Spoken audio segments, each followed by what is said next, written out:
Hello दोस्तों, आज का टॉपिक है चुंबकीय गुण, मैग्नेटिक प्रॉपर्टीज। संकरण जो तत्व होते हैं उनके चुंबकीय गुण का अध्ययन करने से पहले हम चुंबकत्व एवं चुंबकीय गुणों से संबंधित कुछ पदों की व्याख्या करेंगे। जैसे पहला पद है ध्रुवीय शक्ति।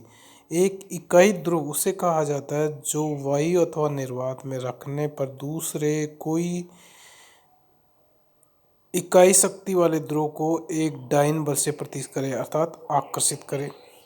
है ना, मतलब ये कि एक इकाई ध्रुव उसे कहा कहेंगे हम जो वायु या निर्वात में दूसरे इकाई शक्ति वाले ध्रुव को एक डाइन बल से प्रतिष्ठित करे या अथवा आकर्षित करे।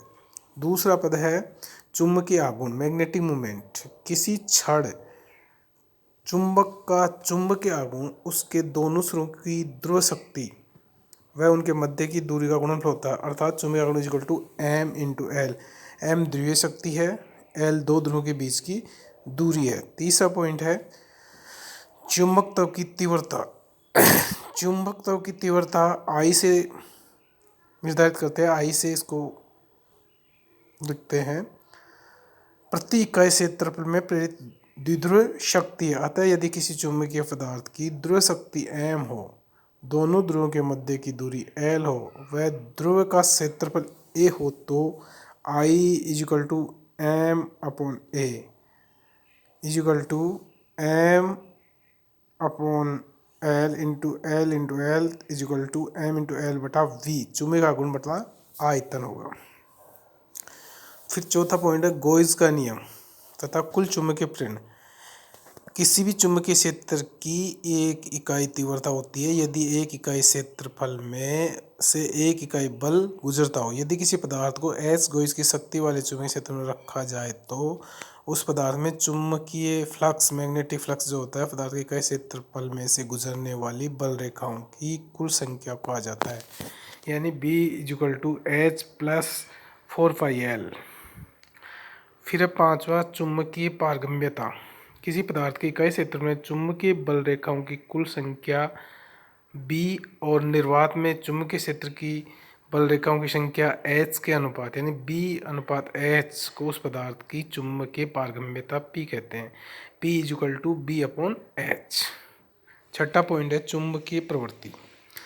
इसे हम इकाई आयतन की प्रवृत्ति अथवा आयतन प्रवृत्ति कहते हैं और इसे काई द्वारा प्रदर्शित करते हैं। किसी पदार्थ को चुंबकीय प्रवृत्ति से तात्पर्य है कि वह पदार्थ बाह्य चुंबकीय क्षेत्र के प्रति कितना संवेदनशील है अर्थात चुंबकन से कितना प्रभावित होता है। ये निम्न समीकरण द्वारा हम सकते हैं chi is equal to I upon H. P तथा काई चूंकि चुंबकीय क्षेत्र के पदार्थ का अनुपात है अतः इन दोनों में एक संपर्क होता है। P is equal to 1 I plus 4x pi. अब हम देखते हैं चुंबकीय दृष्टि से तनु पदार्थ। सातवां पॉइंट है चुंबकीय दृष्टि से तनु पदार्थ। ये वे पदार्थ जिनके क्रिस्टलीय जालक में उनके चुंबकीय केंद्र दूर दूर स्थित हों चुंबकीय दृष्टि से तनु पदार्थ कहलाते हैं। इसके विपरीत वे पदार्थ जिनके क्रिस्टल जालक में चुंबकीय केंद्र इतने नज़दीक हों कि वे एक दूसरे में चुंबकीय आकर्षण को प्रारंभ कर सके चुंबकीय दृष्टि से सांद्र पदार्थ कहलाते हैं। अब हम समग्र धातु के चुंबकीय व्यवहार और उनके चुंबकत्व का कारण उनमें ज्ञात करने की विधि के बारे में अध्ययन करेंगे। तो इसमें 2-3 पॉइंट्स हमारे पास में। परमाणु के रूढ़ यांत्रिकी के अनुसार इसमें 2 प्रकार की गतियाँ होती हैं।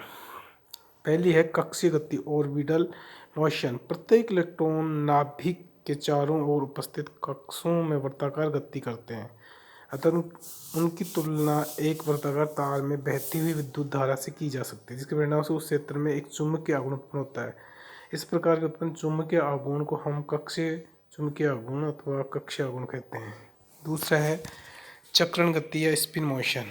प्रत्येक इलेक्ट्रॉन नाभिक के चारों ओर गति करने के साथ साथ अपने अक्ष पर भी चक्रण करता है, बिल्कुल उसी भांति जैसे पृथ्वी सूर्य के चारों ओर चक्कर लगाने के साथ साथ अपनी धुरी पर भी घूमती रहती है। इलेक्ट्रॉन के इस प्रकार के चक्रण के फलस्वरूप भी कुछ चुंबकीय आघूर्ण उत्पन्न होता है जिसे चक्रण चुंबकीय आघूर्ण कहते हैं या स्पिन मूवमेंट भी कहा जाता है। इस प्रकार इन दोनों प्रकार के चुंबकीय आघूर्ण के कारण प्रत्येक परमाणु एक छोटे चुंबक की भांति व्यवहार करता है। जब किसी चुंबक को दो चुंबकीय ध्रुवों के मध्य रखा जाता है अथवा यदि किसी चुंबक को किसी चुंबकीय क्षेत्र में रखा जाए अथवा किसी चुंबक पर यदि बाह्य चुंबकीय क्षेत्र लगा दिया जाए तो दोनों चुंबकीय क्षेत्र परस्पर अंतर क्रिया करेंगे।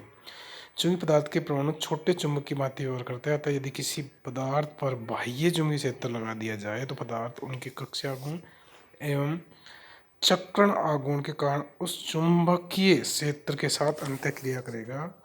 धन्यवाद।